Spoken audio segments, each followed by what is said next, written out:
to right now. The program is Monday Breakfast with Peter Cassidy until 10 o'clock this morning, handing over to Steve-O, and you can join him and his box of chocolates because we have something for everyone here on 94.1. And I'm pleased to say I have my regular studio guest from Neighbourhood watching with me this morning, Ray Summers. Good morning to you, sir. Good morning, Peter. How are you? I'm well. That's good. The weekends are a bit loose now. No football for you and I. No. We don't have to worry about it. That's right. But I think 80% of Melbourne is pleased Footscray's in it. I think that's terrific. Yes. I really do.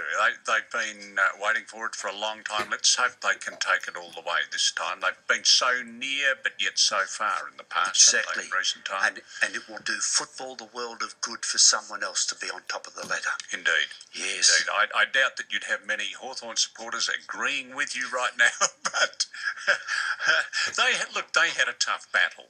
They really did. They had a tough battle to stay on top. They did so. They managed to get through a season. But, I think it's the teams with younger legs right now. Is it ever? Yes, I'm positive. When you're playing a guy who's 20, you're 31 and he's 21. He might lack some skills, but he can still run fast. That's right. Yes. That's right. And most of my opponents on the footy field could run much faster than me, I've got to tell you.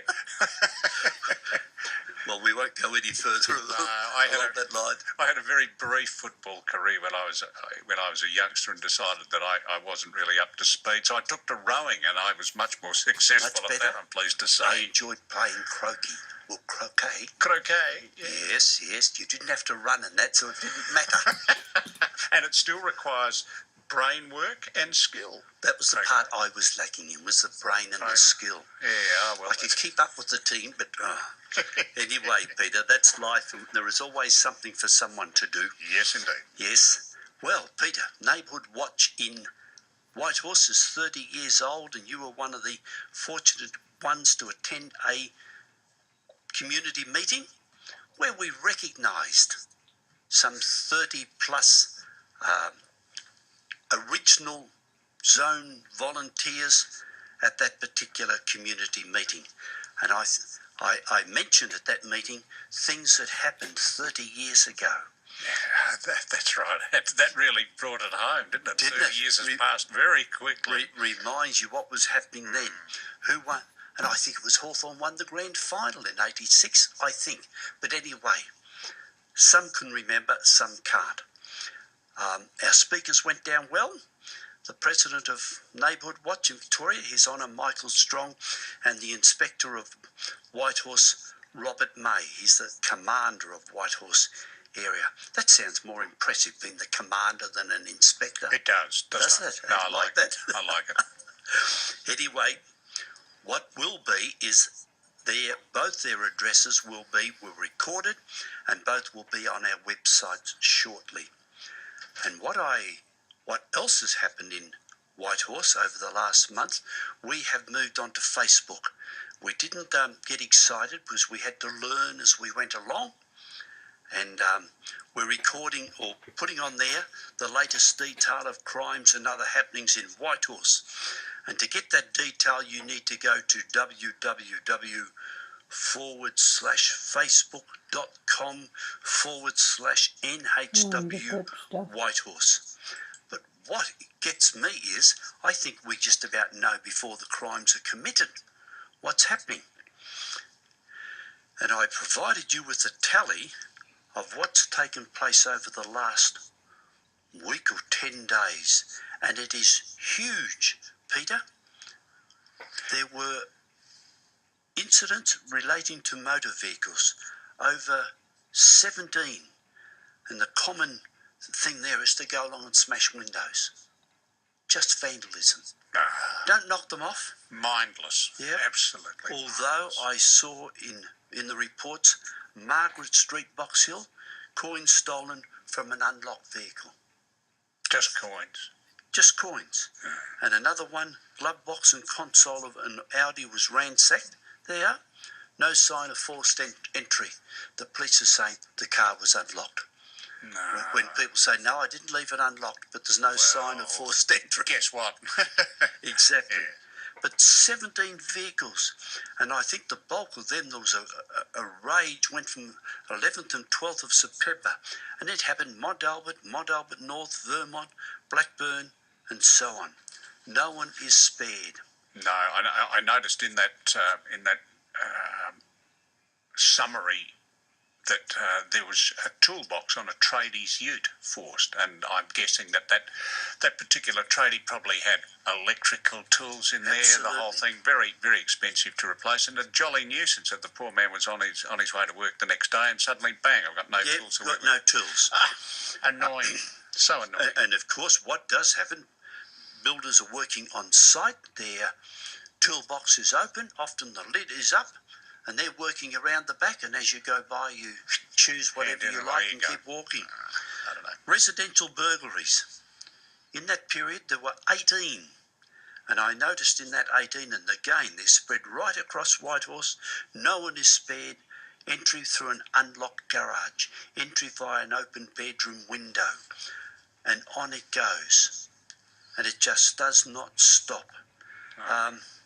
They stole laptops, jewellery, alcohol, more jewellery, even in a new building site in Burwood Road, Burwood East, ground floor door forced to a newly constructed apartment complex, and 2 air conditioners were stolen.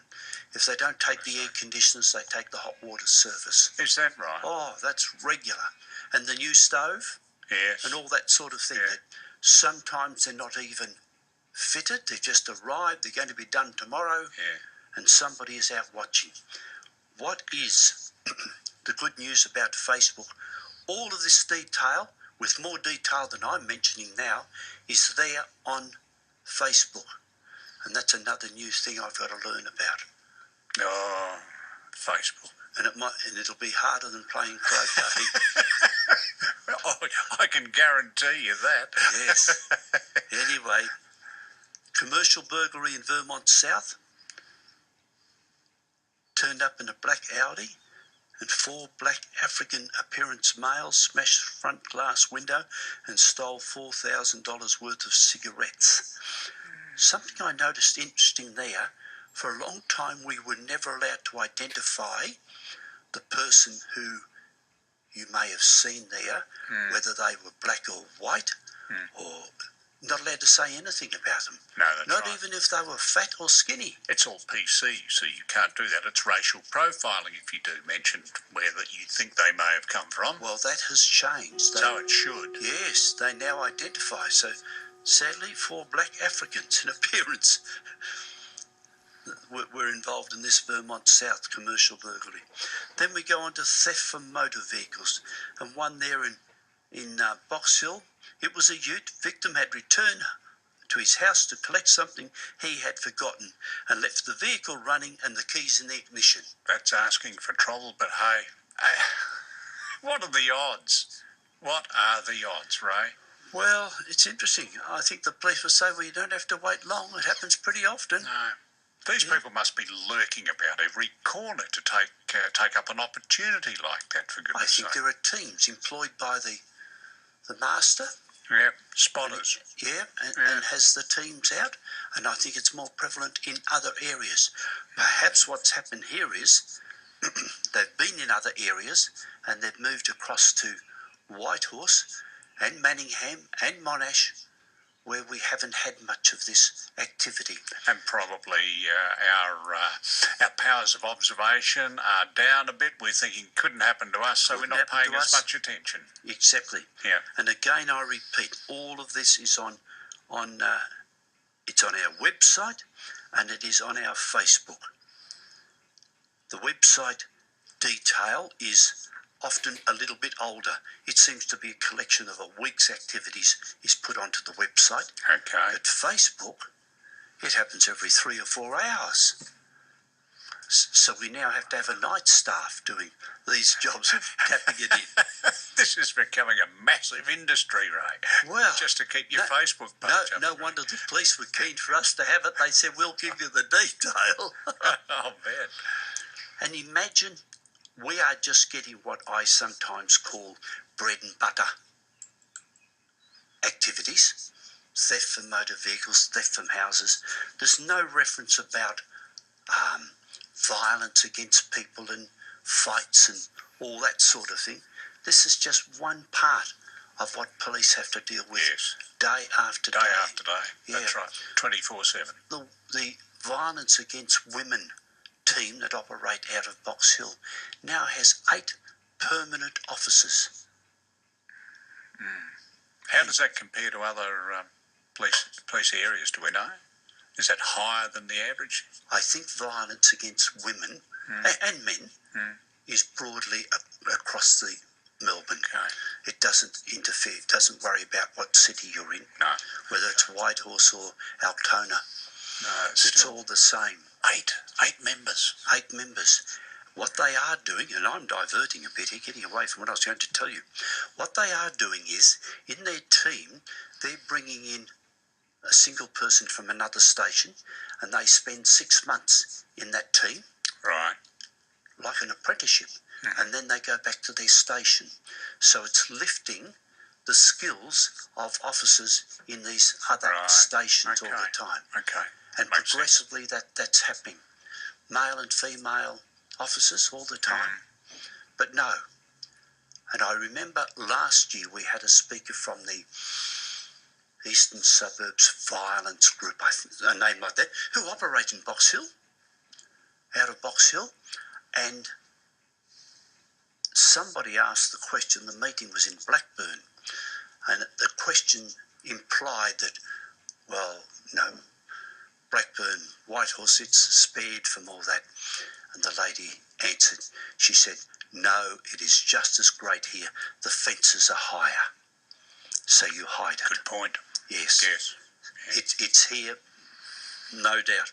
And the last I wanted to tell you about, Peter, in this new detail that's on Facebook, back to my original, number plate theft. And again, there must be 16 number plates that have been pinched, stolen, wrecked, whatever, in the last 10 days. So they will appear knocking off petrol or whatever. Yes. Ram raids. Yes. And if you notice the number of, I'll say, important business houses who are putting in these stainless steel posts outside their doorways, increasing. Box Hill Police Station, you can hardly get your pram past them.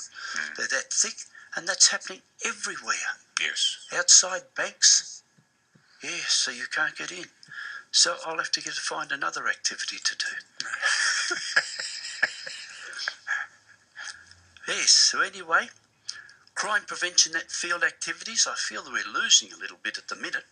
We've completed term 3. I think we've done about 18 this year, so we're well above 2 a month, definitely. 8, yes, we're well above that.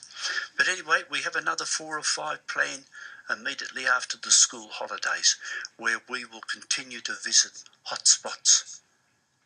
And letterbox drop, letterbox under drop, windscreens, all that sort of thing. Yes, okay. Constantly doing our best to keep it down.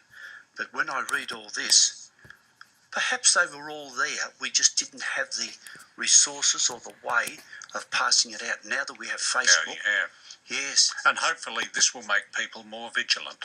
I hope Householders, drivers, hopefully make them more vigilant. Yes. Yeah. A couple of us are a bit shaken by the fact that you have to be is it a friend? a like, that's a what like. it is. Yes, I think and I it's a question why have you got to have a like? I'm not sure that I like too many people. And somebody said, well, you can have love. And I said, well, we won't use that word. No, don't start bandying that around unnecessarily. No. But anyway, these hotspots, they're continuing. We've attacked north of Box Hill Football Ground, in that area up in the commercial area of Lexington Road. Mm-hmm. So I think that was basically from Dorking Road across to Middleborough Road, well up to Springfield Road. That's good coverage, yeah. Yeah. So we've been into there, and another area that we dealt with last week, I think it was, north of Whitehorse Road between Springvale Road and Mitcham Road, behind the council offices, the Mitcham Footy Ground, and the old Nuttawading Police Station. My word. They're as cheeky as you all get out. Peter, my time is nearly up. What I should need to remind you about is particularly going to Facebook. This is the latest. www.facebook.com/NHW Whitehorse. And I'll remind you, if you want to get in contact with Neighbourhood Watch Whitehorse, it's whitehorse@nhw.com.au, or our phone 0418 596 831. Do people actually still make phone calls? I do. Yes, so do I. Yes. I actually sent a letter the other day by snail mail. I send a few. I tried to send emails, but I made mention to you that our computer's not very happy. And apart from drop kicking it out the door, No, I know that feeling. I really do. Been there, done that. been there, done that. Yeah. Well, it's our turn this week. Oh, and the landline phone, it gave up the ghost for about 5 days. I think someone's picking on us. Technology is scanning up on you. So the reality is I'm going to be away for 5 days. Oh, good for you. Yeah, I think, Enjoy. well, nothing else can go wrong, surely. Well, you'd want to hope not. Thank you, Ray. Thank you, Peter. As always, great chatting to you again, and we'll look forward to seeing you on the third Monday of next month. next month. And Yes. You're not off on holiday anywhere? You're not visiting a Pacific island? Or No, this trip's just up to Mulwala and up to Barrel and turn around and come home again. Oh, that sounds nice. It's Hope you have good weather. It's going to rain for 3 or 4 days, so the farmers will be pleased. Yeah, that's something anyway. Thanks, Ray. See you later. Thank you, Peter. 14 minutes.